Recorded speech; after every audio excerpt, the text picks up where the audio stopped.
Is it? This question I think I had given as homework. And I asked find the length of the image form. Okay, cool. So let's discuss. So क्या है इसमें? What we're going to do is we are going to find the, we're going to treat this point as one object, है ना? The foot of the object, bottommost point को एक point object जैसे treat करो, and उसका image किधर बनता है वो देख लो. Similarly इसको एक point object जैसे treat करो, उसका image किधर बनता है वो देख लो. And once you get those two extremes, you will also get the length of the image. So that is going to be our approach.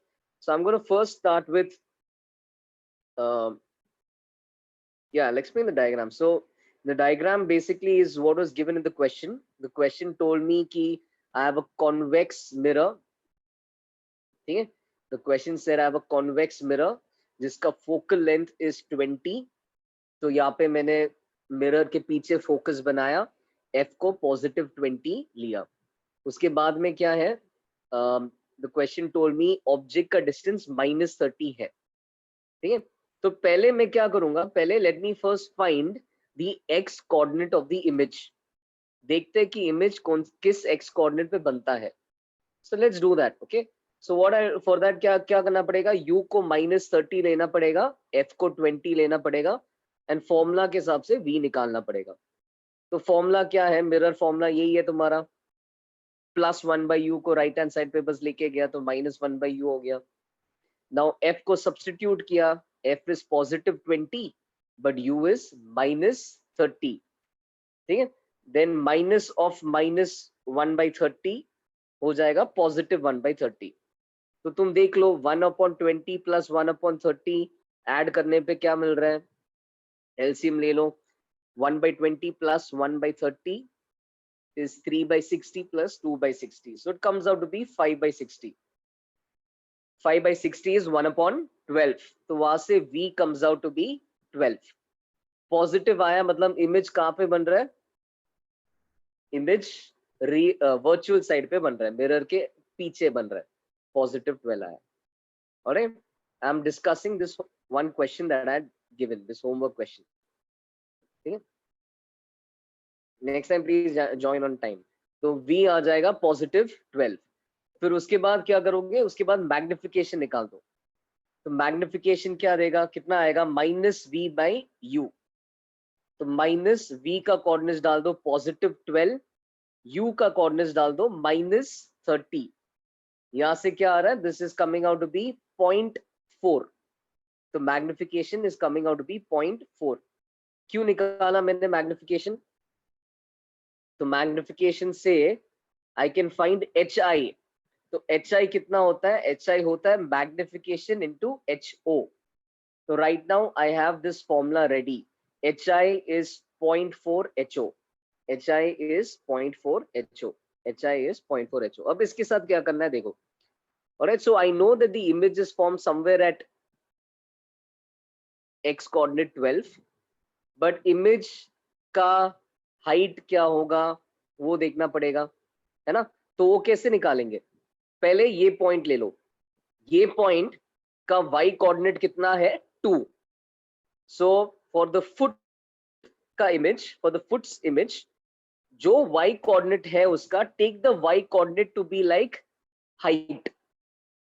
Make sense, right? Take the y coordinate to be like height. तो HO क्या लेंगे? +2. फिर ये formula के हिसाब से corresponding image का height क्या आएगा? 0.4 × 2 मतलब 0.8 आ रहा है.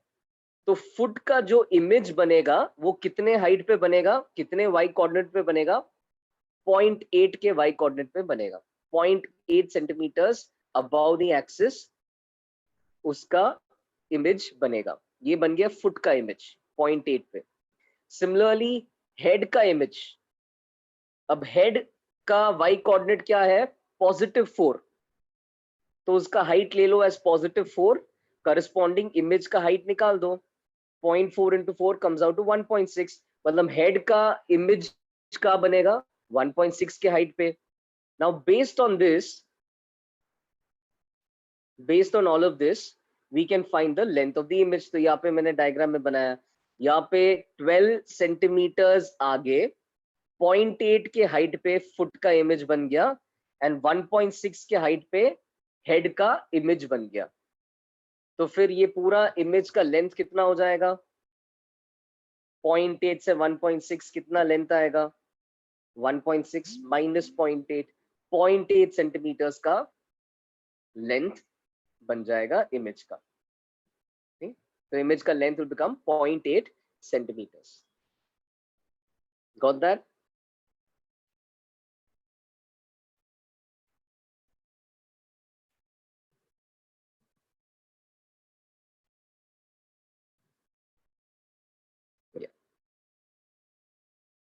No doubt in this.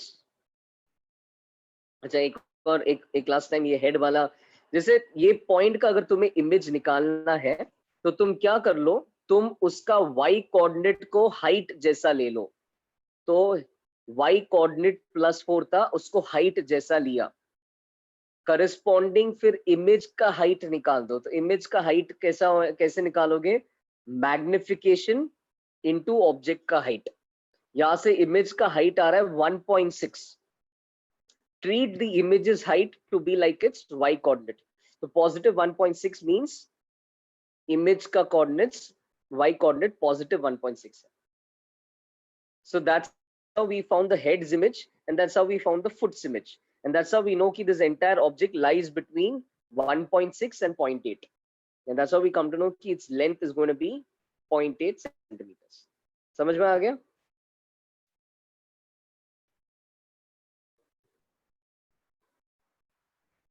All right.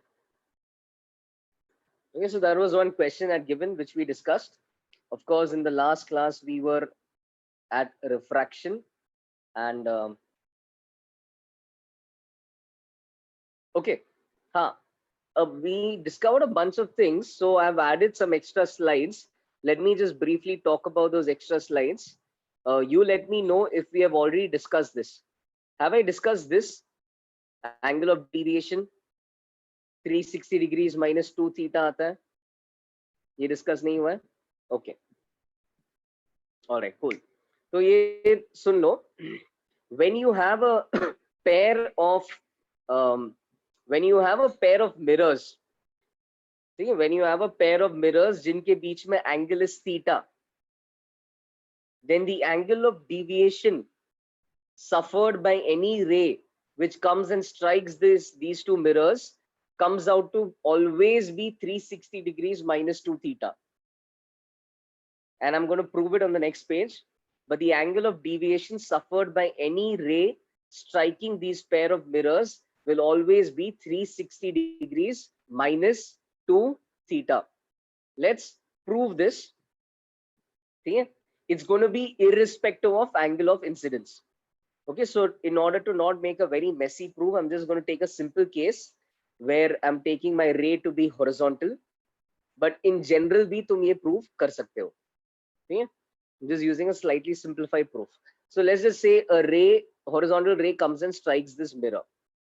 Now we know ki because it's parallel to this, we can say by corresponding angles ki angle of incidence theta hai. Angle of incidence theta hai. Since this ray makes an angle of theta with the mirror, this reflected ray also makes an angle of theta with the mirror. Agreed? Incident ray makes theta with the mirror, reflected ray makes theta with the mirror. Okay. अब ये triangle पे ध्यान दो, ये triangle है, triangle के दो angles theta है, ट्राइंगल के दो एंगल्स थीटा है. So what should be the third angle? Shouldn't the third angle be 180 degrees minus 2 theta? Makes sense? है ना? Third angle has to be 180 degrees minus 2 theta. All right. फिर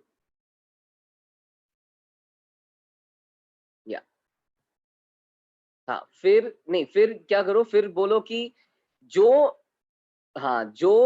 ये ray incident ray mirror के साथ बनाता है उतना ही ये रिफ्लेक्टेड रे मिरर के साथ बनाता है. So do you agree कि this final angle also comes out to be 180 degrees minus 2 theta जो इन है ना. Alright, so one of you is asking me to repeat, तो एक बार अगेन क्विकली, ठीक है, फ्रॉम द बिगनिंग बता रहा हूँ. Incident ray is not necessarily parallel to the second mirror. It's not parallel to the second mirror. ये बस दिख रहा है इस डायग्राम में क्या पैरेलल है, उस पैरेलल नहीं है, ठीक है, वो दिया नहीं है, पैरेलल नहीं है.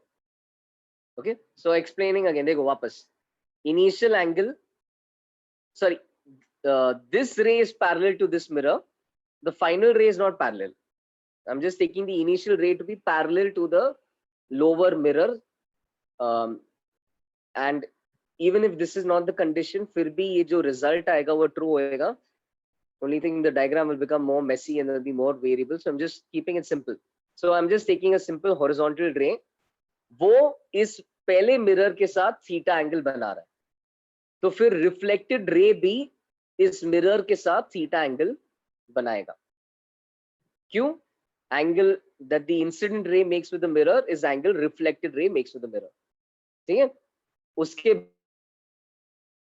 ये ट्राइंगल मैंने लिया, ट्राइंगल के दो एंगल्स थीटा है, तो तीसरा angle has to be 180 degrees minus their sum, मतलब तीसरा angle has to be 180 degrees minus 2 theta.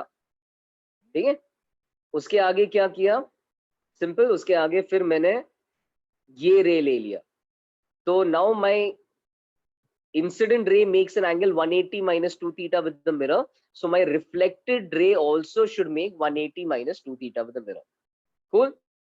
That said, all right, that said, this is my initial ray, the incident ray, it's horizontal, but what is my final ray? It's making an angle of 180 degrees minus 2 theta with the horizontal. My final ray is making an angle of 180 degrees minus 2 theta with the horizontal. अब measure क्या करना है, angle of deviation. Is everyone with me till this point?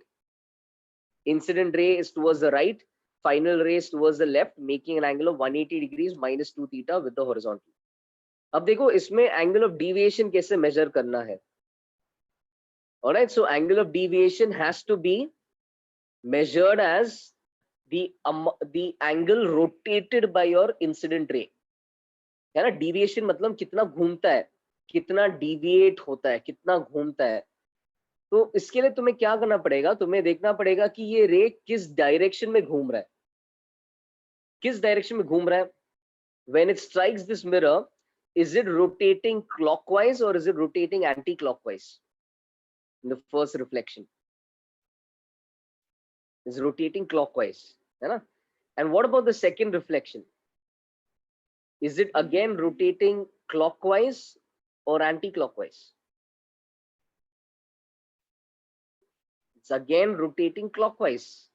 ध्यान से देखो, it's again rotating clockwise, है ना. So each reflection is rotating clockwise.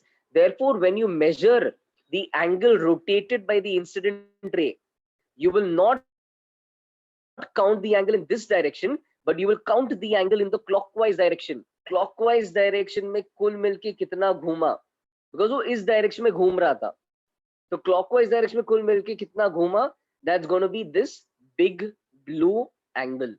How do I measure it? बहुत simple है, बहुत simple है. वो measure कैसे करेंगे, ये 180 minus 2 theta था, ये total angle 180 है, hence ये तो obviously 2 theta होना चाहिए. फिर उसके आगे ये इतना 2 थीटा है, पूरा सर्कल का 360 डिग्रीज होता है, तो ये 360 डिग्रीज माइनस 2 थीटा है. Okay, so with this we prove कि the ray rotates through an angle of 360 degrees minus 2 theta. Okay, in the end I would suggest remember this result, it could be useful. इसका एक special case, 2 theta कैसे हुआ नहीं समझा बाबा, ये angle 180 minus 2 theta है, ठीक है, और फिर ये कुल मिलके डायग्राम में 2 थीटा कैसे हुआ यार, ये थीटा है तो ये थीटा है, incident ray and reflected ray make same angle with the mirror. फिर उसके बाद ये थीटा था सवाल के हिसाब से, है ना, एंड फिर ये ट्राइंगल था, तो ट्राइंगल ये दो ट्राइंगल था, तो ये सॉरी एक ट्राइंगल था, ट्राइंगल का third angle has to be 1, हाँ ठीक है, you got it, 180 degrees minus 2 थीटा। And one of you is asking कि यहां से वहां कैसे गए, तो ये एंगल 180 माइनस 2 थीटा है, ध्यान से सुनो, this total angle is 180 degrees. If one of the angles is 180 minus 2 theta, the other angle has to be 2 theta. The other angle has to be 2 theta. ठीक है? And उसके बाद क्या है? Once you get that angle to be 2 theta, the total angle circle subtends is 360 degrees. If one of the angles is 2 theta, the other angle has to be 360 degrees minus 2 theta. वहां से आया 360 degrees minus 2 theta. Got it? See, what else are you guys asking? The formula holds true for a pair of reflecting surfaces separated by angle theta. And note, this does not depend on angle of incidence. In this diagram I took, just to keep things simple, ज़्यादा over complicate नहीं करने के लिए, but to demonstrate the simple idea by which we calculate angle of deviation, I took a simpler case. But in reality, you can prove this for a ray in which it's not even parallel to the first surface. हमेशा यही result आएगा, हमेशा यही result आएगा. This is true for all cases. This is true for all cases. Okay? This is true for all cases. I just took this because I wanted to demonstrate the more important idea of how you calculate angle of deviation. Okay? Simplicity say you can learn IR and FR. IR is incident ray, FR, if you can take a guess, it's final ray. Okay? Incident ray and final ray. ये हर case के लिए valid है. Final point to note is this: for these pair of mirrors, angle of deviation is going to be 360 degrees minus 2 theta, irrespective of how the ray comes and strikes. Of course, only for two mirrors, irrespective of how the ray comes and strikes, final angle of deviation is going to be 360 degrees minus 2 theta. Okay, and इसका एक special case result देख लो. Special, you may find this often asked directly in questions. The special case result ये है कि if a light ray strikes a pair of perpendicular mirrors, if a light ray strikes a pair of perpendicular mirrors, the final ray will leave parallel to the incident ray. Final ray will leave parallel to the incident ray. इसको proof दो तरीके से कर सकते हैं. एक तो diagrammatically देख लो. Diagrammatically ये हो गया एंगल ऑफ इंसिडेंस, मान लो अल्फा है. एंगल ऑफ इंसिडेंस मान लो अल्फा है, तो एंगल ऑफ रिफ्लेक्शन भी अल्फा हो गया.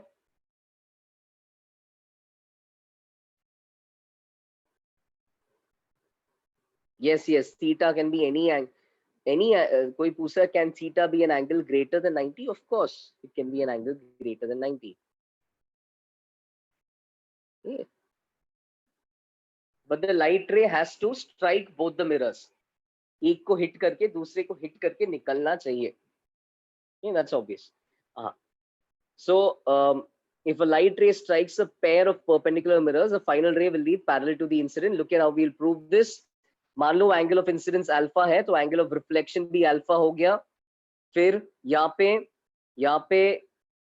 पहले एक बार सुन लो, फिर पूछ लो. यहाँ पे ऑल्टरनेट एंगल से you can prove this angle is alpha, है ना. ऑल्टरनेट एंगल से यू कैन प्रूव कि this angle is also alpha. And उसके आगे फिर क्या कर सकते हो, तुम बोल सकते हो जो इंसिडेंट रे मिरर के साथ बनाता है वो ही रिफ्लेक्टेड रे भी मिरर के साथ बनाता है. तो यहां से क्या आ गया, यहां से आई एम प्रूविंग कि दिस रे makes alpha with the horizontal while that ray also makes alpha with the horizontal. But if two lines make the same angle with the horizontal, that means both lines have to be parallel. Those angles are equal. That means they are corresponding angles and these lines have to be parallel. तो यहाँ से तुम एक तरीके से prove कर सकते हो कि when a light ray comes and strikes the mirror perpendicularly, the final ray is going to emerge sorry, when a light ray comes and strikes a pair of perpendicular mirrors, the final ray will emerge parallel to the incident ray. ठीक है? And can we verify this according to our formula? एक बार formula से भी check कर लो. Formula से भी वही answer आ रहा है क्या? In this special case, what is theta? In this special case, what is theta? Theta is 90. Hold on. Theta is 90. So 2 into 90 degrees, ये हो जाएगा 180. 360 minus 180 हो जाएगा 180. तो according to our formula, we are getting कि delta is 180 degrees. But what does 180 degrees mean? 180 degrees का deviation का मतलब क्या है? You turn around and move parallel to your initial direction, but you just move in the opposite direction. 180 degrees का वो मतलब है जैसा जिस डायरेक्शन में आ गए उसी डायरेक्शन में उल्टा जाओगे, है ना? तो your line will be parallel to the initial line. Only thing you'll move in the opposite direction. That is what 180 degrees का deviation means. 180 degrees is like a U-turn. Alright, so तुम्हें formula से भी दिख रहा है and simply diagram से भी दिख रहा है. And this is an important point to just remember for your information.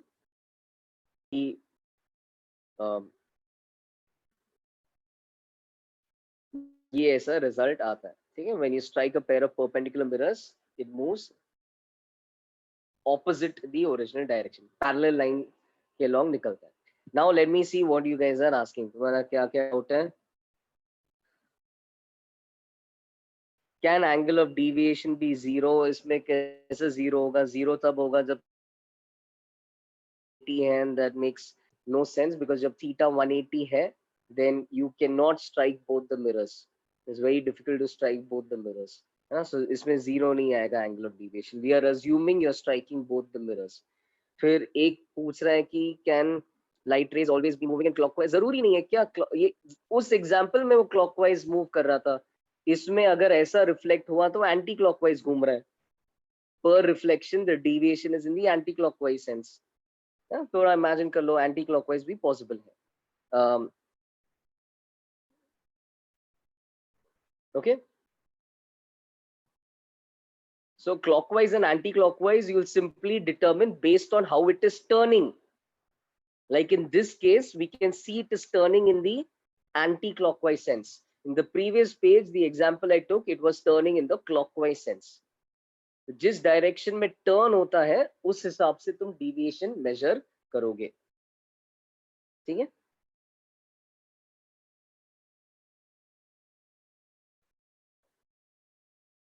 Theta is the angle between the two mirrors. Yes, so the यही पे. This formula is, ये formula में what on earth is theta? Theta is angle between the two mirrors. Got it? No confusion? Okay. All right. Incident ray and reflected ray will always be in opposite direction if your mirrors are perpendicular. Yes, if your mirrors are perpendicular. Okay, and if you want to just see a demonstration of that, I think यहाँ पे कुछ है. Like for instance, just to show you how it looks, if you can see when these mirrors are perpendicular, थोड़ा ध्यान से देखोगे, you will see that हमेशा incident ray and final ray parallel दिख रहा है. Obviously, when it hits both the mirrors, I hope you can see incident ray and final ray are always parallel. दिख रहा है ना? हमेशा parallel होगा.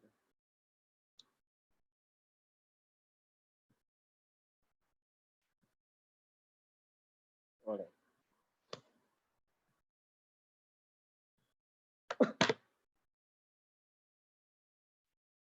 Okay, so that was one important point which was added a little later, and you can find those pages between page 18 and 19. So in your notes, it will be labeled as 8.25, 8.5, 18.75. Okay.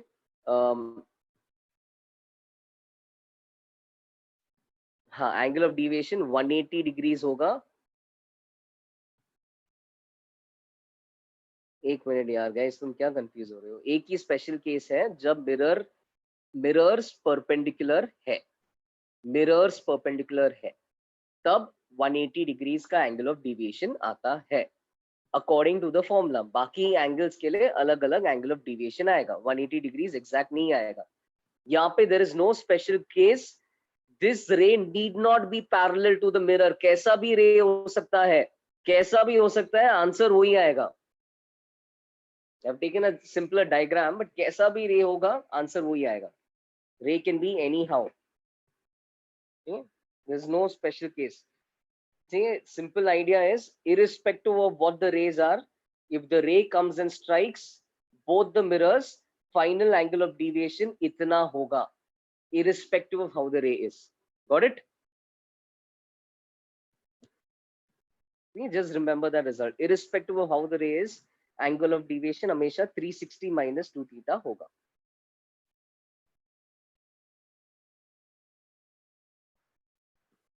Okay? All right. Okay, so one more extra point I had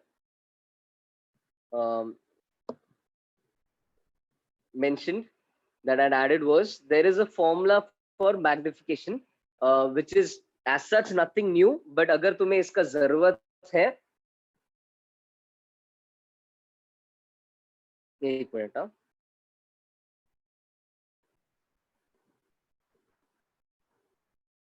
yes Ayush, you're right, but you can try a more general derivation also and you will get the same result.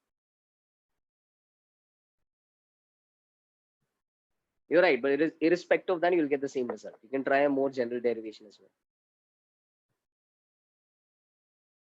Okay, I took a simpler one, was as you just saw, simple वाला भी बताने में कितना time लगा।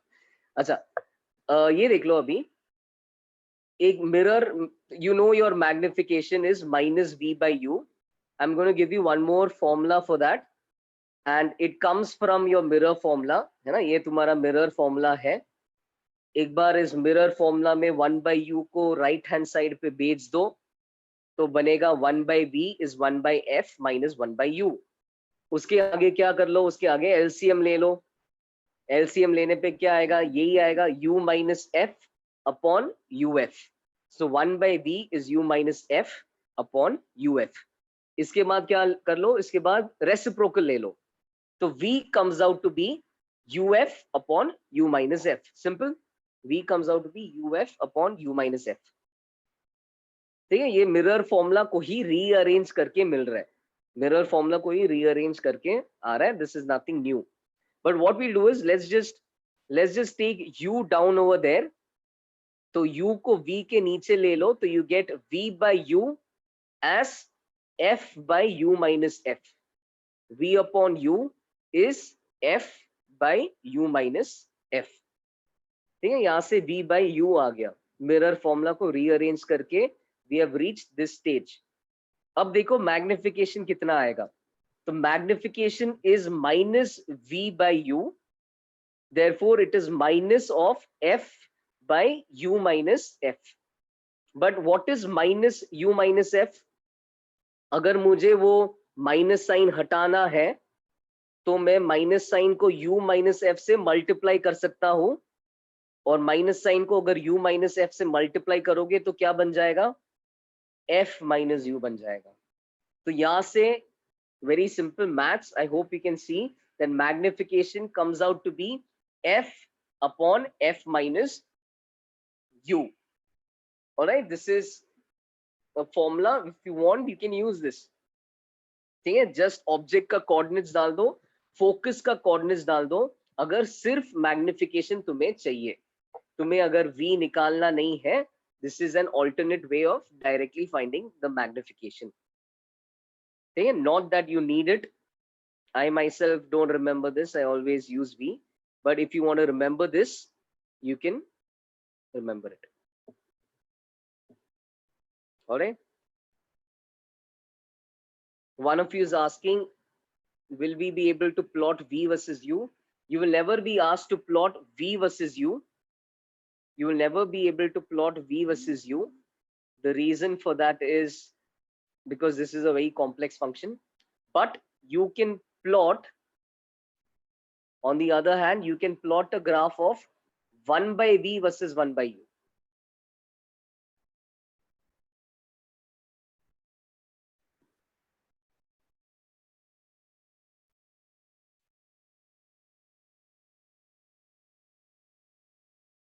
हर्ष, गौरव, yes, तू बोल रहा है कि v के टर्म्स में भी तू निकाल सकता है. यू रीवर्क दिस फॉर्मूला, तुझे u के जगह v के टर्म्स में करना है तो वो भी निकाल सकता है.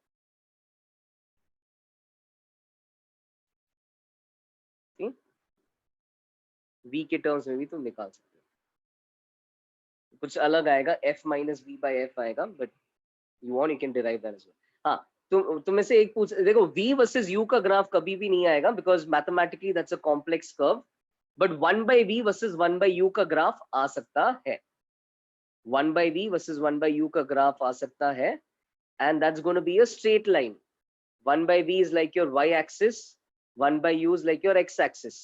So then this becomes like a straight line graph. Y plus x is equal to constant.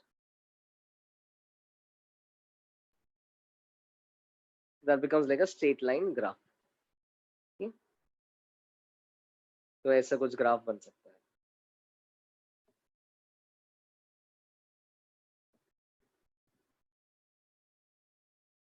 Yeah. Yes, Ayush.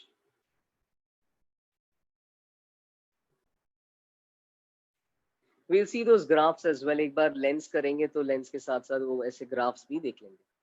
Alright. One more point I wanted to mention. This is again just because it's there in one of your booklets. So I'm going to mention this point FYI, ठीक है, for your information. तुम्हें ये use करने का जरूरत नहीं है, but just so you know what this formula is, ठीक है, just to not leave it not leave it unmentioned, I'm going to tell you what it is. So Newton's formula एक चीज है, and there's again nothing new. All of this again comes from your mirror formula itself. तो Newton का formula पहले है क्या वो बता देता हूँ. न्यूटन का फॉर्मूला है x2 x1 is f square, x2 into x1 is f square. So it's a little bit more complicated because this time x2 is distance measured from the focus. ठीक है, but Newton has observed कि if x2 is distance measured from the focus and if x1 is distance measured again from the focus, x2 object के लिए x1 image के लिए, या वैसा भी कर सकते हो, but one of them is for the object, one of them is for the image, and if these are coordinates relative to the focus, उनका प्रोडक्ट तुम्हें f square देगा. हर मिरर के लिए वैलिड है. the minute we derive it in terms of coordinates, it becomes valid for every mirror, because coordinates can be positive as well as negative. So the minute we derive it in terms of coordinates, it can be valid for every mirror. So it's valid for every mirror. ठीक है, and हल्का सा proof बता देता हूँ. Proof ये ऐसा, ये रिजल्ट भी उतना इंपॉर्टेंट नहीं है, बट प्रूफ बता देता हूँ. x2 क्या होगा? Isn't x2 going to be OP minus FP? OP minus FP, and notice that OP minus FP, these are distances. तो OP is going to be minus U. Object का coordinates negative है, OP distance है, तो OP को लिखा minus U, FP को लिखा minus F, है ना. तो OP माइनस FP अगर ध्यान से देखोगे तो ये आ जाएगा माइनस U प्लस F. ठीक है, तो x2 comes out to be F minus U, focus का कोऑर्डिनेट्स माइनस ऑब्जेक्ट का coordinates. Similarly x1 comes out to be focus का coordinates minus image का coordinates. ठीक है, going a little fast because the derivation is not important. As such, the formula itself is not very important, but x2 and x1 come out to be f minus u, f minus b. थोड़ा ध्यान से देखोगे you can realize कि okay, makes sense. फिर इनका product x2 into x1, according to Newton, this is something interesting. So let's multiply them and see. क्या आ जाएगा? f minus u into f minus b. तो मल्टीप्लाई कर लो. f minus u bracket खोल रहा हूं, f minus u into f आ गया यहाँ पे, एंड वहां पे f minus u into v आ गया, ठीक है, ब्रैकेट खोल दिया, f minus u into f minus f minus u into v. अच्छा, फिर वापस दोबारा पहला ब्रैकेट खोल दो, पहले ब्रैकेट खोलने में क्या आ जाएगा, F square minus U F, पहला ब्रैकेट इतना आ गया। दूसरा ब्रैकेट खोलने के पहले यूज योर मिरर फॉर्मूला। तो I hope you remember in the previous page we saw की mirror formula was, I mean mirror formula के हिसाब से v ये आता है, f u into u minus f आता है, यही मिरर फॉर्मूला को थोड़ा सा रीअरेंज करके ये आ जाता है ना, f u upon u minus f आता है। So I am just gonna substitute that over here, so I'll just substitute that over here. When I substitute that over here, तुम देख सकते हो कि फिर ये टर्म, अब ध्यान से देखो, when I substitute that, what do I have? I have f minus u into fu upon u minus f। तुम वो माइनस साइन इसके साथ मल्टीप्लाई कर लो, तो ऊपर u माइनस एफ, नीचे u माइनस एफ कट जाएगा, क्या रह जाएगा, पॉजिटिव fu रह जाएगा, पॉजिटिव fu नेगेटिव fu से कटेगा, and long story short you end up getting x2 x1 is f square, okay? So this formula is always valid. This is just an alternative to your mirror formula, this is just an alternative to your mirror formula, but word of caution, this is going to be tricky because these are distances measured with respect to the focus, these are distances measured with respect to the focus, so it would be a little tricky, but this is just for your information. Object का distance from focus and image का distance from focus का product is focal length का square, ठीक है? And please understand one thing, I just because I've used one special case for derivation, since I am deriving the answer in terms of coordinates, my answer is no longer just valid for that case, it can be valid for any case because coordinates automatically positive negative हो सकता है, okay?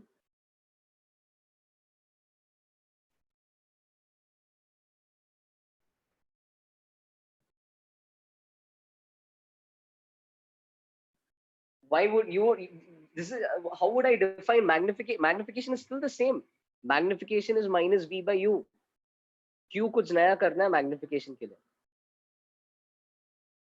This is just another way of finding the image के coordinates, okay? This is just another way of finding image के coordinates,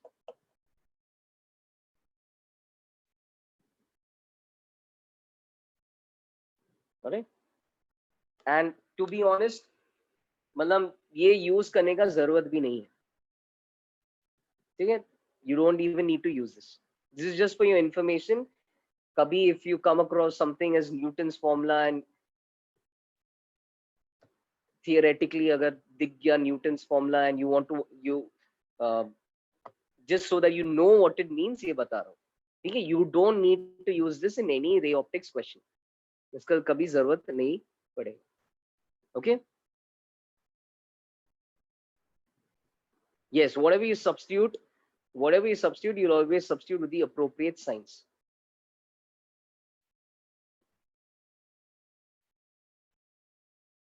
See?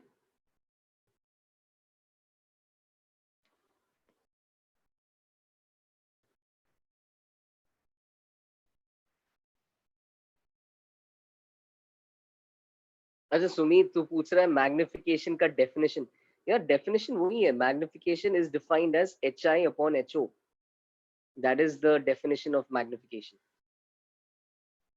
y coordinate of the top of the image by y coordinate of the top of the object, that is the definition of magnification.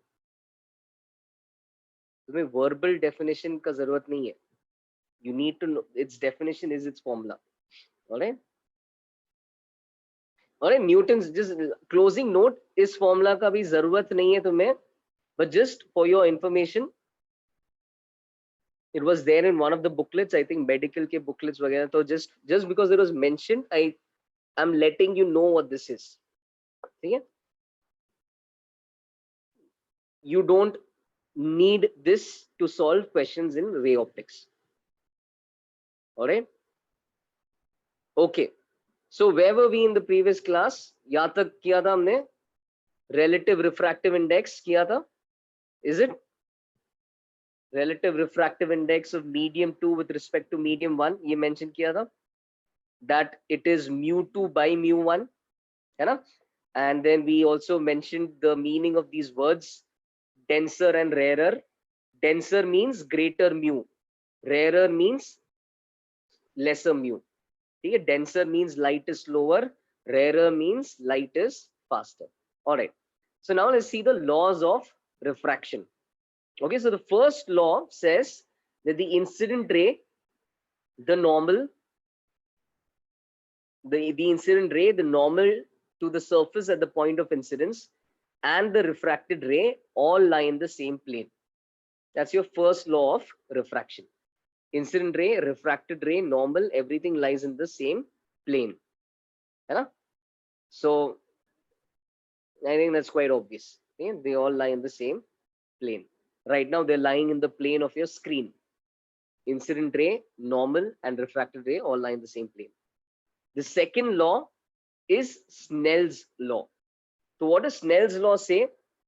Snell's law says that, let's say you have this angle of incidence and this angle of refraction. So Snell's law says that the relative refractive index of the second medium, मतलब mu2 upon mu1, दूसरे medium का second medium का refractive index upon पहले medium का refractive index is sin I upon sin R. Okay, so you can just repeat wherever you are, get that statement right. दूसरे medium का refractive index, दूसरे medium, second medium का refractive index upon first medium का refractive index is sin I upon sin R. All right, now I can understand that sometimes you may mess up over here. Sometimes you may take sin I upon sin R and you may do mu1 upon mu2. So just to put an end to all sorts of future confusion, I'm going to mention this another way. Mu2 by mu1 is sine of theta 1. Theta 1 matlab kya? Angle in the first medium. Angle in the first medium will be your angle of incidence. So mu2 by mu1 is sine theta 1 by sine theta 2. Is sine theta 1 by sine theta 2. Theta 2 matlab kya? Angle of refraction, angle made in the second medium. Okay? So this is probably how you want, if you want, you could remember it this way. In fact, isko cross multiply kar lo, and cross multiply karke, I think that's one of the best ways to remember Snell's law. Mu1 sin theta 1 is mu2 sin theta 2. And I will demonstrate in the next page कि इसको ऐसा याद करने का काफी फायदा है. What is Snell's law ultimately saying? Mu of a medium times sine of angle in that medium is mu of the other medium times sine of angle in the other medium. मतलब refractive index into sine theta का product same है for both the media. For any medium, mu into sine theta, है ना, उनका product same आएगा.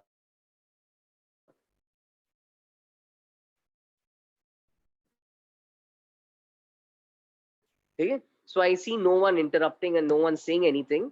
So since no one has interrupted, I'll take the liberty to just go to the next page. जहाँ पे you will see a very important idea. जैसा for instance, मान लो you see a question like this.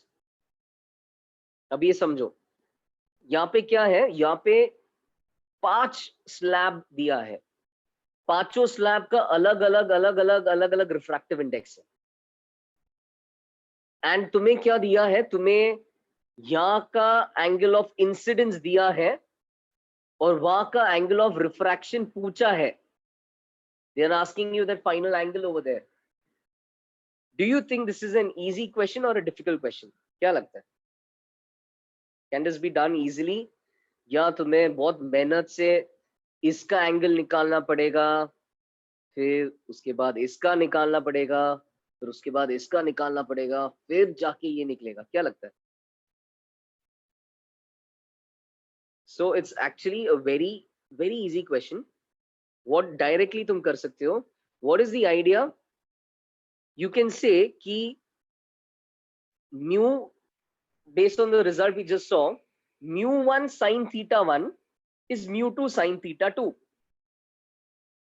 देखो mu1 sin theta 1 is mu2 sin theta 2, and यहाँ पे सिर्फ ये दो के लिए नहीं, तुम आगे कहानी बढ़ाते जा सकते हो. mu2 sin theta 2 is mu3 sin theta 3. Continue. mu3 sin theta 3 is mu4 sin theta 4.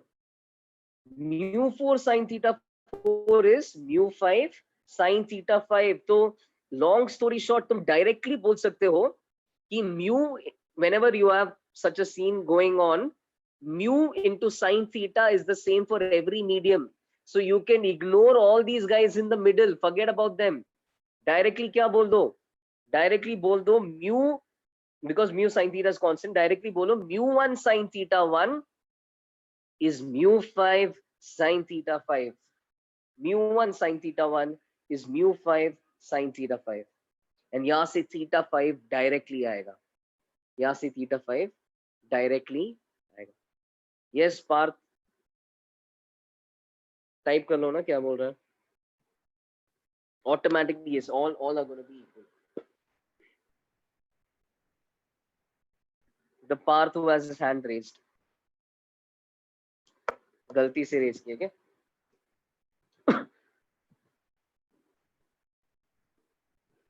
Cool, no problem. Yeah. One of you saying, so are the angles equal? Of course not. ये mu1 अलग है ना, mu1 अलग है तो angle equal थोड़ी होगा. But ये फॉर्मूला से एंगल आ जाएगा. ठीक. So is Snell's law part of the laws of refraction? Okay, let me just clarify some things. Snell's law is part of the laws of refraction. Snell's law is the second law. Okay, laws of refraction में दो part है. The first one says they should lie in the same plane. The second one tells you this medium.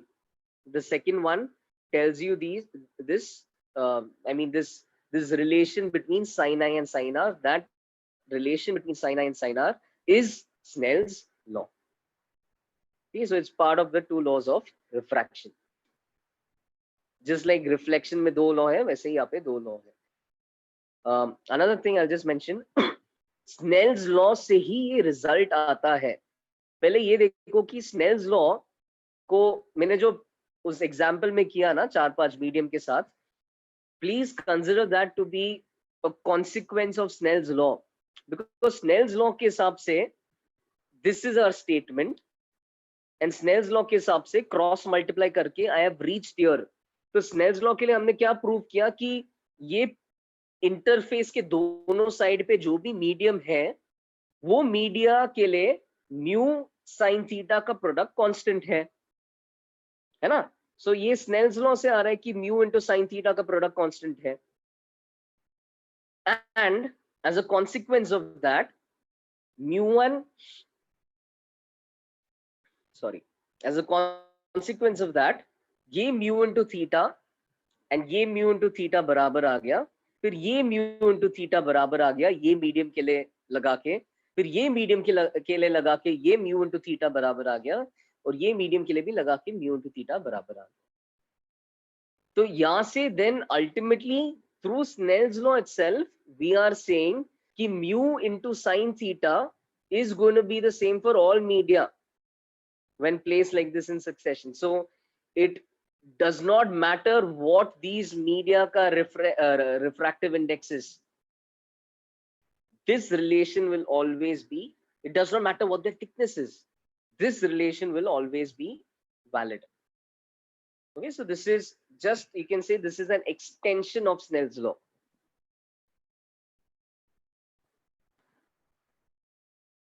All right, can we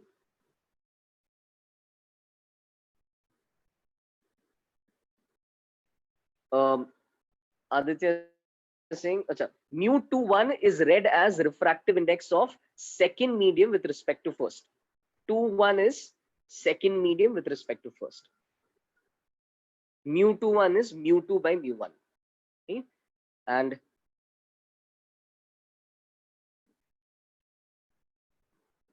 yeah, proof of Snell's law, we'll actually be doing that in wave optics. Huygens principle say we'll be proving Snell's law over there. So that's going to come in wave optics. That proof is relevant to your syllabus. Okay. There's another proof which comes from Fermat's principle. That proof is not relevant, but maybe if we have some extra time, sometime we can have a look at that proof as well. Maybe sometime during a doubt session, wo extra dekh sakte hain. That one is not relevant to your syllabus. The one relevant to your syllabus is from Huygens principle, which comes in wave optics. So वहाँ पे we'll in fact even prove angle of incidence is angle of reflection, and we'll even prove Snell's law using wave optics. And that proof is a little interesting. Okay? Acha. Wave optics most probably will be done after this.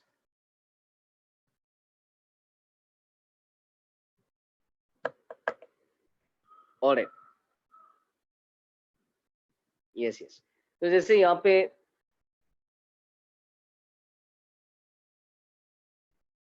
I'll just try this out. Find theta. You are given a question where simple initial angle is 37 degrees. Quickly just find what theta is going to be. Theta is the angle with which the light ray finally makes with the normal. Is the last angle of refraction. Fifth medium में कितना होगा? ये simple stuff. Just to further drive in the point key, this is quite simple. Yes, all your answers are correct.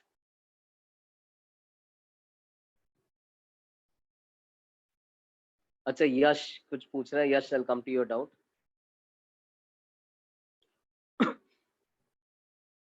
Good question. हाँ, so इसमें क्या आ जाएगा? You will get theta as 53 degrees. Why? Simple. Mu sin theta is a constant. Alright, तो ये आ जाएगा 8 sin 37 is 6 sin theta. 8 sin 37 is 6 sin theta. So वहां से आ जाएगा 8 into sin 37 upon 6 is sin theta. 8 into sin 37 upon 6 is sin theta. So you can check कि this is going to be 4 by 5 and this is going to be 4 by 5. तो यहाँ पे theta आ जाएगा 53 degrees. ये theta आ जाएगा 53 degrees. Cool? Got this? Simple? तुम में से एक पूछ रहा है कि यार ये कैसे सवाल आता है तुम्हें? तुम में से एक पूछ रहा है कि इनका सम 90 होगा क्या? बिल्कुल नहीं यार, ये तो कोइंसिडेंस है कि इसमें 90 आया. मैं कुछ भी इधर दूंगा तो नहीं आता था ना 53. 6 के जगह कुछ और भी हो सकता था and it wouldn't have been 53. It's just a coincidence in this question because these are values we are comfortable with. I ensured कि that came 53. It's not always going to be. They're not going to add to 90. Of course not. It need not be a perfect angle. ऐसे case में तुम answer sine inverse के form में छोड़ोगे. One of you is asking a question. तुम्हें से एक पूछ रहा है कि सर इसका वैल्यू ये जो कांस्टेंट है, is it a specific value? So the answer is of course not. This is not a universal constant. इसका कोई specific value नहीं है. क्यों? Quite obviously, I can keep the same mu and I can change theta. वही mu रख के theta change किया तो mu sin theta बदल गया ना. So it's not a specific constant. But what I'm saying is, for a situation like this, where light successfully consecutively passes through several media, when light passes through several media, you can apply mu sin theta and you can say mu sin theta is constant for all those media. वो constant का value एक specific value नहीं होगा, that depends on angle of incidence over there, that depends on mu1, ठीक है. But for all these consecutive mediums, media, mu sin theta will be constant. Got it? It's not a universal constant, but when light passes through these guys, it will be constant for all of them. It will be the same for all of them. Okay, that's a good question. All right. चलो अब आगे बढ़ते हैं, ठीक है, आगे बढ़ेंगे. Now, very important term. This term is called as near normal viewing. One of you is asking, can a light ray pass through a pair of media without deviation? Can you guys help me answer him? Can a light ray pass through a pair of media without deviation? Huh? No. Everyone is saying no. So shocked.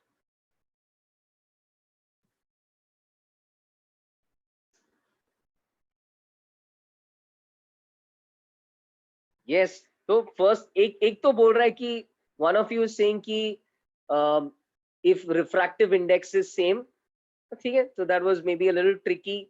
Refractive index same है तो बिना deviation जाएगा, that's fair enough.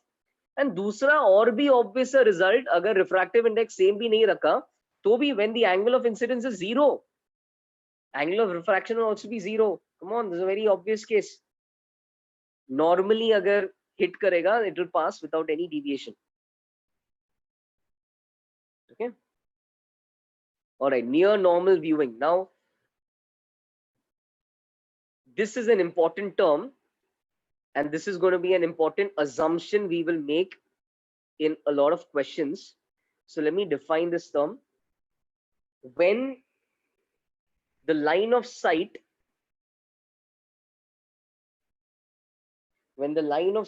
is very close to the normal,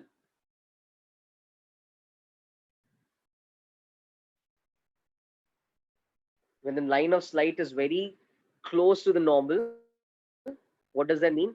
Makes small angles with the normal.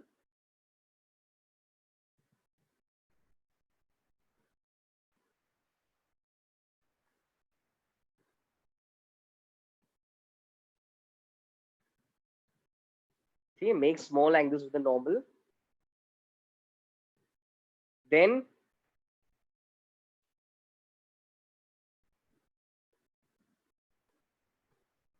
the situation is called as,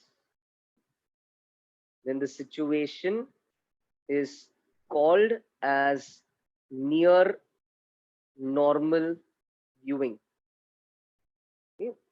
And I'll just use the word condition. Then the condition is called as near normal viewing.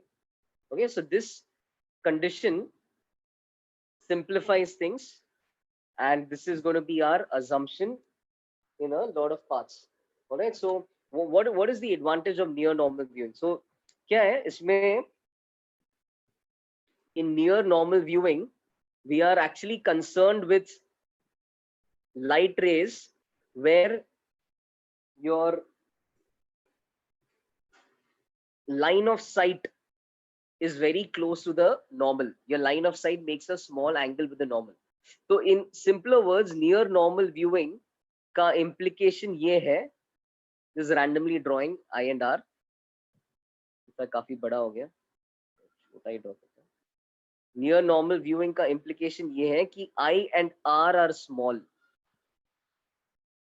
In near normal viewing, I and R are small.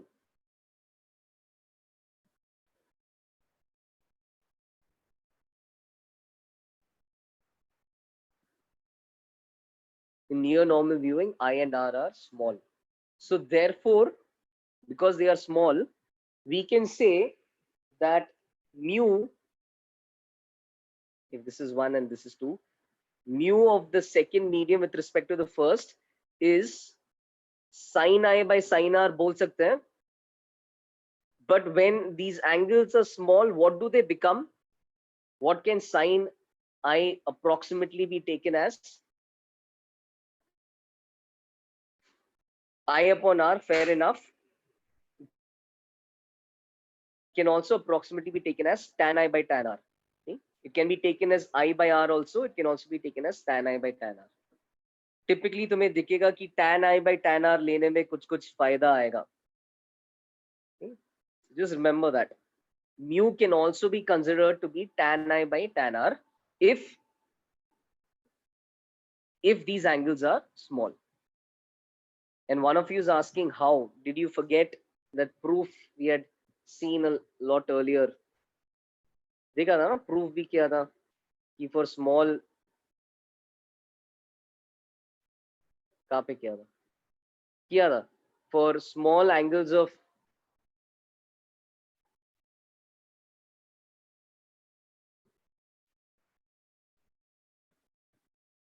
I don't know where it is, but हाँ यहाँ पे proof किया था small angles के लिए sin theta, theta, tan theta, they're all approximately the same. Remember this? Okay, so that is the assumption over here. It's quite similar to what we did in paraxial rays as well. Paraxial rays में भी वही in a way हमने sin theta को tan theta की sin theta को tan theta के form में लिखा था. यहाँ पे भी वैसे ही कुछ हो रहा है. Near normal viewing में your eyesight, your line of sight. Okay, so it's imagine ki imagine that somebody is underwater.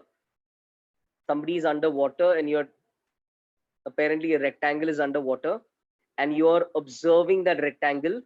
So we'll always assume that our eyes are not over here observing from a very steep angle. Rather, we'll assume that unless mentioned otherwise, we'll assume that our eyes are somewhere near the normal. That our line of sight is very close to the normal. That is called as near normal viewing. Near normal viewing में क्या याद रखना है? Near normal viewing में you can take the liberty to use mu as tan I by tan R. Near normal viewing में mu का value becomes tan I by tan R. Okay? In fact, you'll use this quite often. So I want you to remember कि this is not always true. तुम इसको इतना often use करोगे ना इधर उधर proof में, तो मैं तुम्हें I just want to remind you this is not always true. ये बस assumption है. जब I and R छोटा है तब ये use करते हैं. Otherwise the real formula is this. Is there any specific range of theta? Of course not. ठीक है? There's no specific ऐसा कोई सवाल पूछेगा नहीं किस एंगल पे this assumption becomes wrong. बिल्कुल नहीं. Simple idea is जितना छोटा एंगल होगा उतना सही ये assume करना valid रहेगा. And as the angles become big, assuming this becomes more and more incorrect. Okay? In physics, we'll never try to ask you at which angle does this assumption become valid. It all depends on how much error someone is comfortable with. So that's not the type of question we test in physics. Okay? Please bear in mind, कभी तुम्हें angle दिख गया 30 degrees वगैरह वगैरह, please don't use this. Use this. Okay? When angle of incidence and all is given, use this. 30 degrees वगैरह दिख रहा है, use this. ठीक है? As we solve sums, तुम्हें समझ में आएगा कब क्या लेना है. फिलहाल tan I by tan R is going to be useful in this next proof that we're going to look at. So we're going to talk about real depth and apparent depth. Yeah? Real depth and apparent depth. So I wonder if you have learned something like this in school.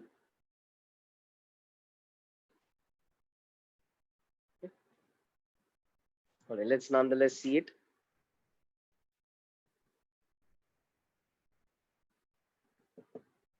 एक minute.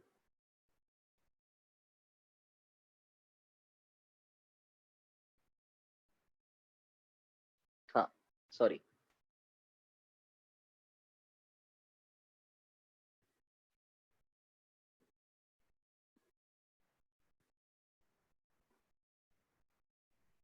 Real depth and apparent depth.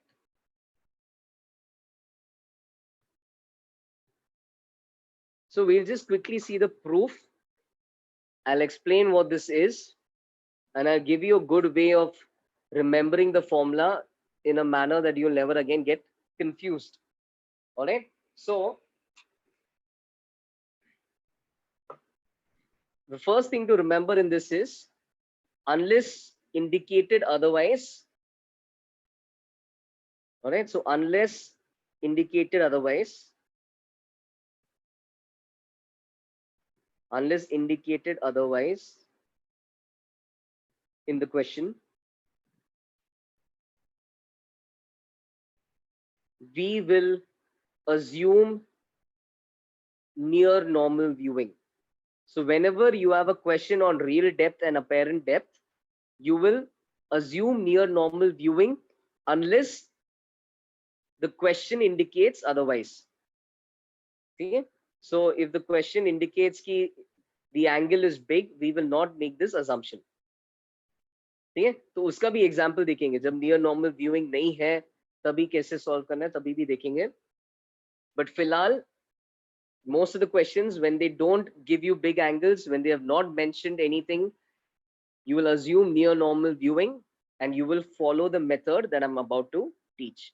All right, you'll use the formula that I'm about to teach. So imagine that your object is over here. Okay, let's say that's your object, and let's say, let me just draw a vertical line, straight line. Okay. Let's say your light ray goes like this, and after refraction, here's another random vertical line. In fact, this is your normal. Let's say after refraction, your light ray, let's say, bends like this. Okay. एक बार पूरा सुन लो, then you can ask your doubts. Okay. एक बार पूरा सुन लो. Right, so let's say this is mu2 and let's say that's mu1. Now your eyes are going to trace two rays. You need only two rays to trace where the image is formed. So आंख एक तो ये रे देखेगा, मान लो ये रे देखेगा, ये मैंने exaggerate किया है. As I said, all these angles are going to be small, but I'm heavily exaggerating so that diagram will not look cluttered. But तुम्हारा आंख जो है वो एक ये रे देखने वाला है और दूसरा एक ये रे देखने वाला है जो डायरेक्टली बाहर निकल रहा है, एंड इनका मीटिंग पॉइंट पे आंख को लगेगा ऑब्जेक्ट है. तो where is the eye going to think the object is present? At their meeting point. So where is their meeting point going to B?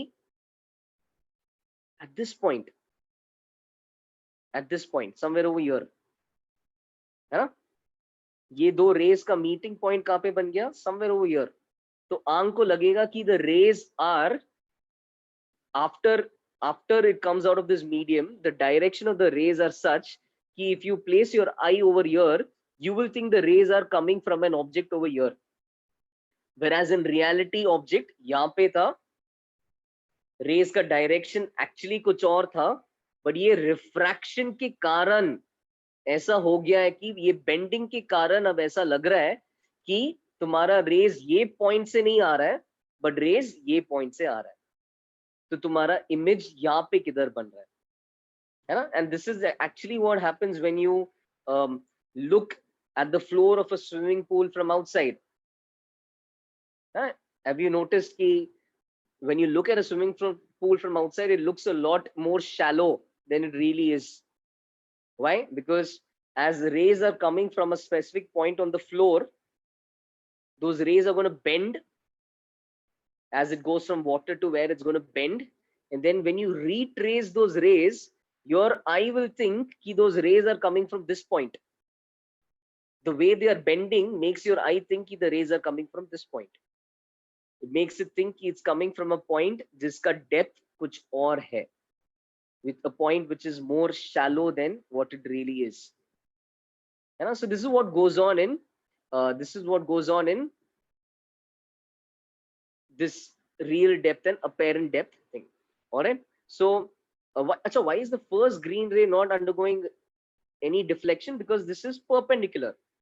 I've taken one ray which just leaves the surface perpendicularly. तो उसमें deflection नहीं हो रहा है, ये वाले ray में deflection हो रहा है, ठीक है? And इसलिए यहाँ पे कहीं ना कहीं image बन रहा है. अब this is just a brief idea. अब तक अब derive करेंगे, फिर देखेंगे कब apparent depth कम होता है, कब ज़्यादा होता है. Obviously, it depends on refractive indices of the two mediums. So let's just continue now. Now, let me just label some points. Let me call this point as A. Let's call this point as A. Let's call this point over here as B. Okay, what else do we know? I think we know this is angle of incidence, and we know this is angle of refraction. All right. Now, we know कि tan of I. Acha, by the way, do you agree this is also going to be I? इसको क्या बोलते हैं? Alternate angles, है ना? So this is also going to be I. And ये diagram से, I hope you can see that tan I is this by this, AB by AO. देख रहे हैं? Tan I is AB by AO. Tan I is AB upon AO. Similarly, tan R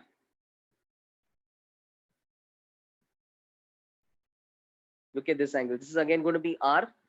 This is called as corresponding angles.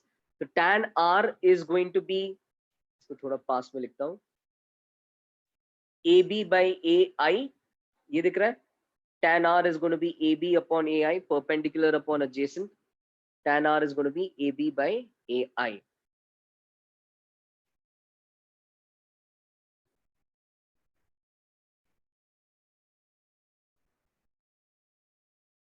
All right. Bear in mind, why am I taking these random values? AO is like your real depth, AI is like your apparent depth. AO is like your real depth, AI is your apparent depth. Now, when I divide them,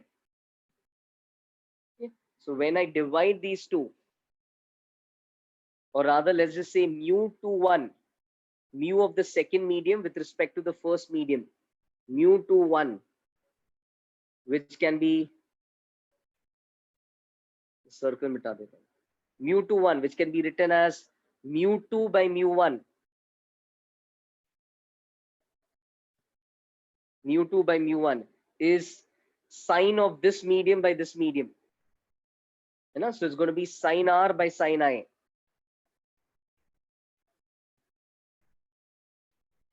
है ना? उल्टा है. इस medium का mu upon उस medium का mu is going to be उस medium का एंगल अपॉन इस मीडियम का एंगल का साइन. तो mu 2 by mu 1 is sin R by sin I. अब sin R by sin I तो ठीक है, but now what we're going to do is we are now going to say, because this is near normal viewing, this is approximately tan R by tan I. ठीक है? यहाँ पे अब use कर रहे हैं नियर नॉर्मल व्यूइंग वाला condition. इसको अप्रोक्सीमेटली कर दिया tan R by tan I. tan R by tan I क्या हो जाएगा? AB by AI divided by AB by AO. तो tan को यूज करने का फायदा था कि ये AB कॉमन था, तो AB काट सकते हैं, and यहाँ से we can say कि mu to 1 is approximately equal to AO by AI. AO by AI. What is AO representing in this diagram? What is AO representing in this diagram? Real depth. Okay, this is representing real depth. Real depth. And AI is representing apparent depth. Okay. I'm going to give you a better way of remembering this result. क्या है ना, इसमें ये तो ठीक है, but students get confused as to ये mu का रेशियो क्या लेना है, μ2 by μ1 लेना है, μ1 by μ2 लेना है. So students get confused with that. So I'm going to give you a better way of remembering this, which I'm going to write on the next page. All right.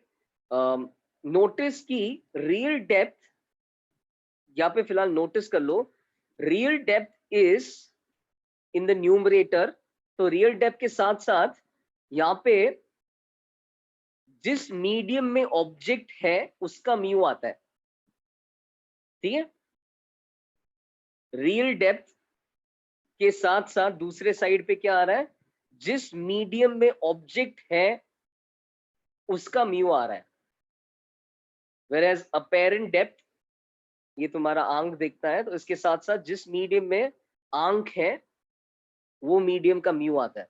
so let me just write that on the next page. ठीक है. so you'll this is finally how you need to remember this. so the way I suggest is, remember this as mu o by mu e. Mu o, let's just write mu o as mu object by mu I is real depth upon apparent depth. Mu object by mu I is real depth upon apparent depth. क्या है इसका मतलब? This is mu of the medium. This is of the medium where the object is. This is of the medium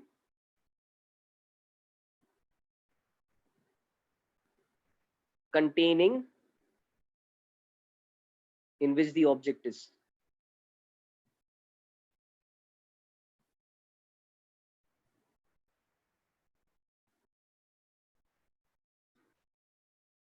Okay, so this is mu of the medium in which the object is. Whereas mu I क्या है? This is mu of the medium in which the I is. है ना. Notice ये सब real depth apparent depth के वक्त तुम्हारा आंक दूसरे मीडियम में होगा. Your eye will always be on the other side of the interface. So this is mu of the medium in which the eye is. Example से बहुत easily तुम्हें समझ में आएगा. Let's just take an example. Let's say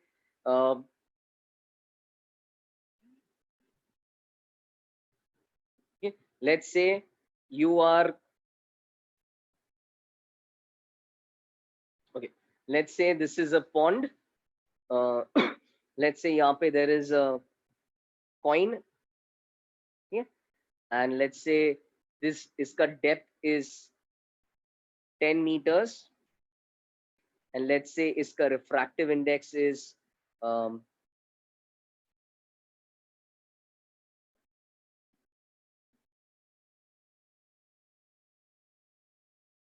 let's just say इसका refractive index is 2, and let's say your eyes are over here. तुम obviously इसको बाहर से देख रहे हो. ठीक है, तुम बाहर से देख रहे हो. So your eyes are over here. सवाल हमेशा तुम्हें ऐसा आंख ड्रॉ करके नहीं देगा, but makes sense, है ना. ये पानी के अंदर है तो तुम बाहर से देख रहे हो. तुम पानी के अंदर से देख रहे होते तो तुम्हें ऑब्जेक्ट वहीं पे दिखता था. It's only because of the bending at refraction that you see another location of the object. तो तुम बाहर से देख रहे हो. तो इसमें क्या रहेगा apparent depth? इसमें क्या रहेगा apparent depth?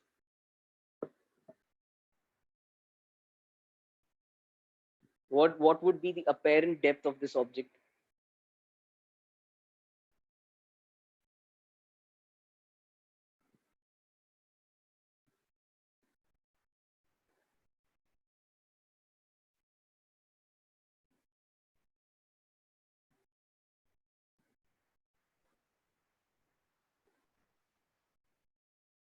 Okay.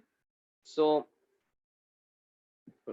I can see answers coming as 20 and I can see answers coming as 10. And trust me, even those who have learned this topic, they often get confused. क्या लेना है, किसका mu by किसका mu is real depth by apparent depth. So let's go back to that. Let's go back to that definition. So what is the definition say?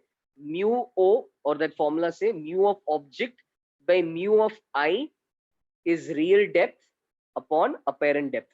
याद कैसे करना है? Real तो ऑब्जेक्ट के साथ लिंक्ड होगा ना, रियल मतलब असली ऑब्जेक्ट, तो रियल अगर तुम ऊपर लिखोगे तो म्यू ओ भी ऊपर लिख लो, सिंपल सी बात है। एंड बाय चांस तुम रियल डिनोमिनेटर में लिखोगे तो म्यू ओ को भी डिनोमिनेटर में लिख लो। Now how do I substitute this? Real depth, okay, तो real depth for us is in this question 10।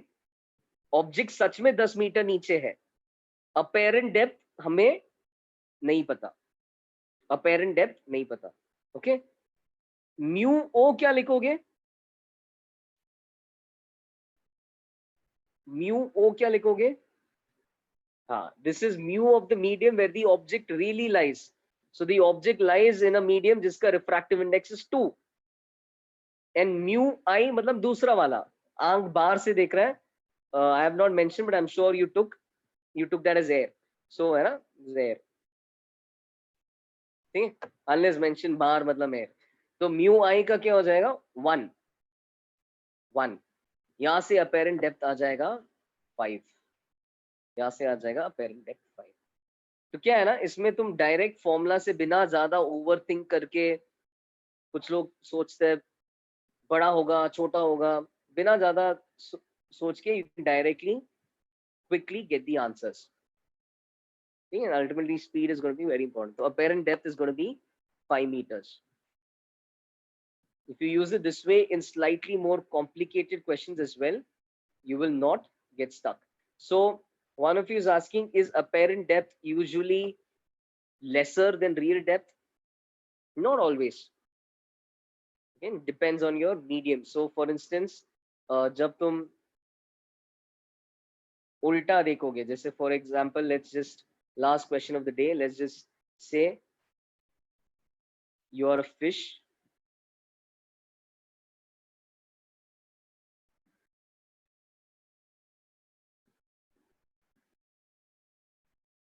okay, let me give you a question, right? So just try this out. Last question of the day, you don't have to memorize the refractive index of any medium, हमेशा तुम्हें दिया जाएगा, ठीक है। A fish 2 meters below the surface of a lake, a fish 2 meters below the surface of a lake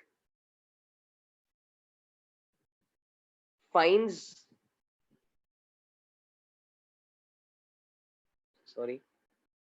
finds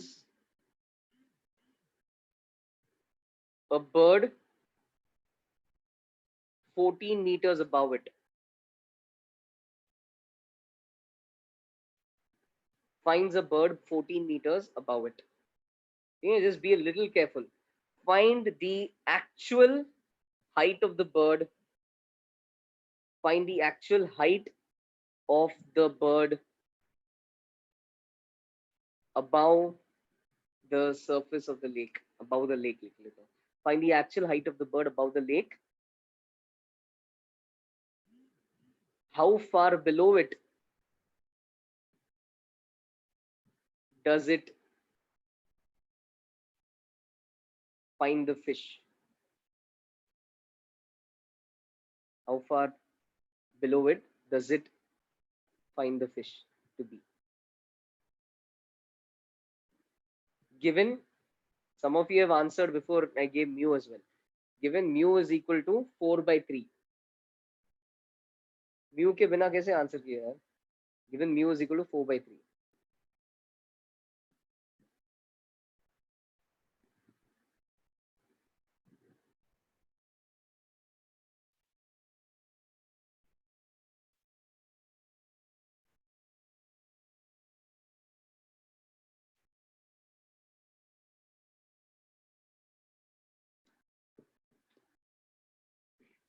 दिशा एक minute, Disha is asking a nice question. She's saying कि if we look, ये अभी कर लो ना, try कर लो, just try it out जल्दी से। दिशा is saying कि if we look along the normal, then there will be no refraction. So will real depth, apparent depth be the same? Unfortunately not. When you look along the normal, your eye doesn't just take one ray and processes the location. है ना? Eye doesn't just take one ray. So there are multiple rays which get refracted and reach the eye. So in fact, when you look along the normal too, you will see an apparent depth because of these other rays bending and reaching the eye. And our assumption itself is near normal viewing. We're assuming we're looking along the normal. Okay.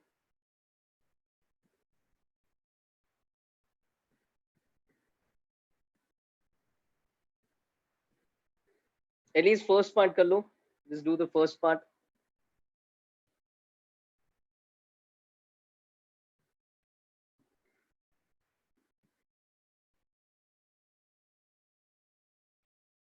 Come on, guys. The language of the question should be clear. Finds a bird 14 meter above it. मतलब I think it's quite straightforward. Fish को लग रहा है bird उससे 14 meters ऊपर है.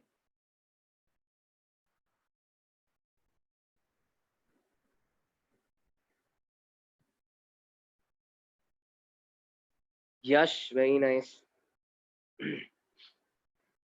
सार्थक सही. पार्थ का सही.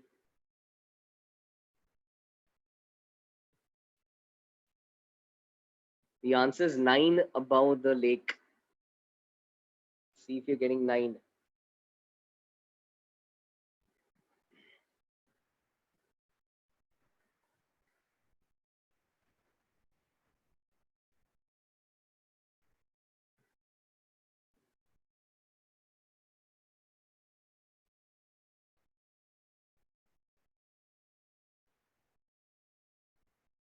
क्या है? Fish is 2 meters below the lake. वो खुद 2 meters below the lake है. उसको लग रहा है कि bird यहाँ पे है 14 meters ऊपर. नहीं, उसको लग रहा है. This is apparently where the bird is. तो fish के हिसाब से fish को लगेगा कि bird एक्चुअल में कितना ऊपर है लेक के ऊपर. लेक का सरफेस तो उसको 2 मीटर दूर दिख रहा है.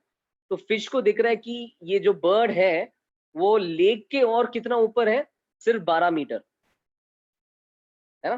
तो फिश के हिसाब से bird is 12 meters above the lake. Fish के हिसाब से the bird is 12 meters above the lake. This is the apparent depth of the bird. ठीक है, तुम्हें हाइट बोलना है तो हाइट बोल दो, या ज्यादा रिजिड नहीं होना है तो डेप्थ बोल दो, चलेगा. apparent depth of the bird or apparent distance of the bird from the surface is 12 meters. Apparent distance of the bird from the surface is 12 meters. Question is, what is its real distance? Because fish को ये दिख रहा है, but reality में bird इतना ऊपर नहीं होगा ना, तो bird could be somewhere else. तो reality में क्या होगा? तो real distance upon apparent distance is mu of object by mu of the eye. Can you please tell me who is the object here? कौन देख रहा है और कौन ऑब्जेक्ट है? ऑब्जेक्ट कौन है? ऑब्जेक्ट बर्ड है. Bird is being observed by the eyes of the fish. So the bird is the object, all right, and the fish is observing the bird. So mu of the object is air, that's going to be 1, but the mu of the eyes, fish dekh raha hai, that's going to be 4/3. So real depth upon apparent depth. Real depth upon apparent depth. Bird का apparent distance 12 लग रहा है, is 1 upon 4/3. That becomes 3/4. वहां से आ जाएगा कि the real distance of bird is actually 9 meters. Okay, so we'll do the next part in the next class, but maybe this one you all get right. I'll give you some more homework as well. But एक चीज इसमें just observe कर लो कि when the fish is observing the bird, मतलब तुम एक denser medium में हो और तुम्हारा object rarer medium में है, तो यहाँ पे apparent depth, distance, real distance से ज्यादा आ रहा है. So one of you was asking, right, is apparent always going to be lesser than real? नहीं, ज्यादा भी आ सकता है. जब दूसरा ऑब्जेक्ट वाला मीडियम रेयर है तब ऑब्जेक्ट ज्यादा दूर दिखेगा. But on the other hand जब तुम स्विमिंग पूल पे दिखते हो, जब ऑब्जेक्ट वाला मीडियम डेंसर है, पानी है, तो अपेरेंट डिस्टेंस कम दिखेगा. ठीक है, depends on the relative refractive indices. You are standing in the denser medium, so you will see apparent distance being greater. You are standing in the rarer medium, you will see apparent distances being lesser.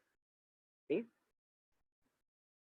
Cool. We'll discuss the second part in the next class, and I'll give some homework as well. Chalo, bye.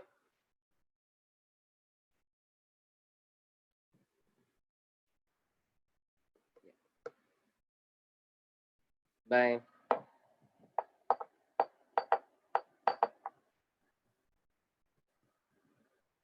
You're welcome.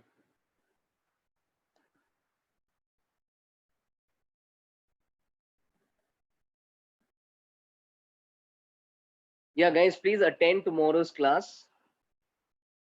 I may, let's see if there aren't any doubts, then I may just teach as well. Okay? Because Monday's class went in discussing a few doubts, so I would suggest तुम attend कर लो, हो सकता है मैं teach as well.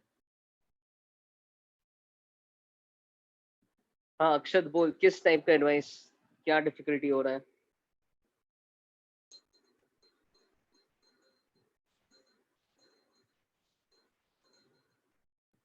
What problems do you face in a test?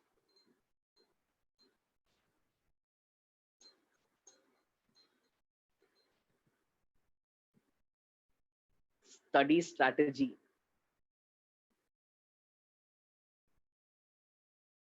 Firstly, how many hours do you manage to study apart from lecture hours?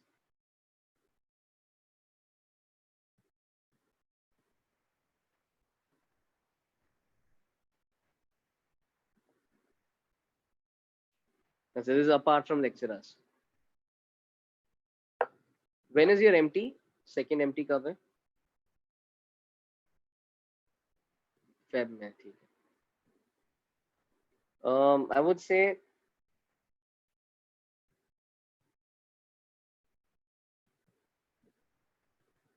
say कि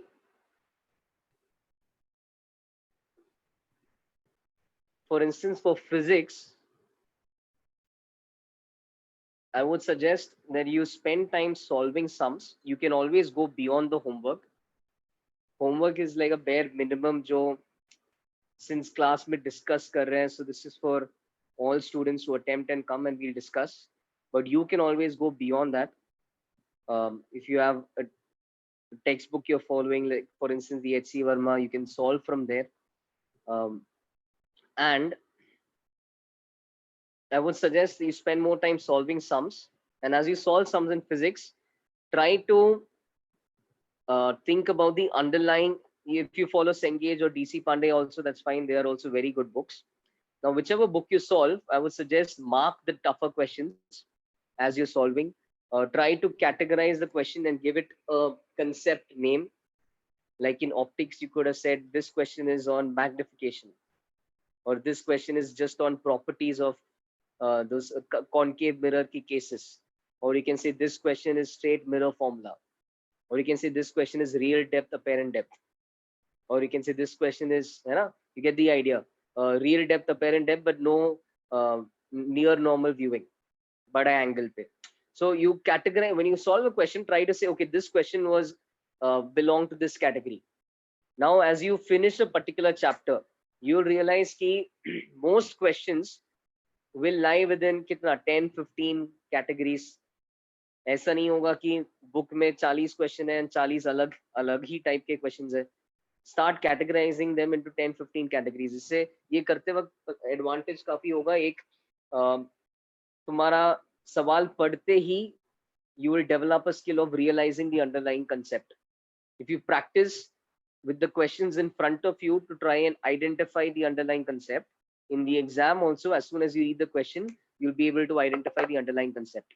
And then you will know कि तुम ये सवाल कर सकते हो या नहीं कर सकते हो. You'll be able to make quicker decisions. That is one advantage. The second advantage is revision के वक्त you don't have to solve all 40 questions again. You have highlighted the different categories. You have highlighted the tougher questions. You can solve one tough question from each category and you can move on. So it will save a lot of time during revision. तुम्हें अभी से ही revision के लिए plan करना है. Alright? समझ में आया मैं क्या बोल रहा हूँ?